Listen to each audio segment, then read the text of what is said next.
आसमान से आफत बनकर बरस रही बारिश से कई शहरों में सैलाब जैसे हालात हो गए। राजधानी दिल्ली में भी सड़कें सैलाब की जद में हो गई हैं। महकमा मौसमियात के मुताबिक दिल्ली में 24 घंटे में 150 मिलीमीटर बारिश हुई, यानी मौसम में जितनी बारिश होती है उसकी 20% पिछले 24 घंटे में हो चुकी है।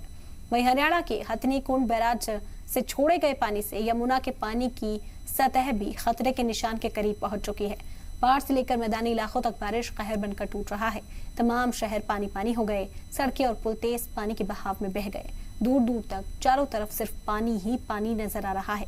सड़कों पर इतना पानी है कि कार और दोपहिया गाड़ी डूब गए हैं। वेदर डिपार्टमेंट के मुताबिक राजधानी में बारिश ने पिछले 41 सालों का रिकॉर्ड तोड़ दिया है। ये पहला वक्त है जब 1982 के बाद जुलाई में एक दिन में सबसे ज्यादा 153 मिलीमीटर बारिश हुई और इससे पहले 25 जुलाई को 1982 को 169.9 मिलीमीटर बारिश रिकॉर्ड की गई थी।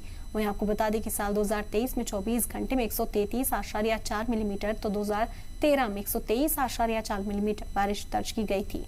बारिश का सिलसिला अभी रुका नहीं है। अगले कई दिनों तक बारिश होने के इम्कान अब भी जाहिर किए जा रहे हैं।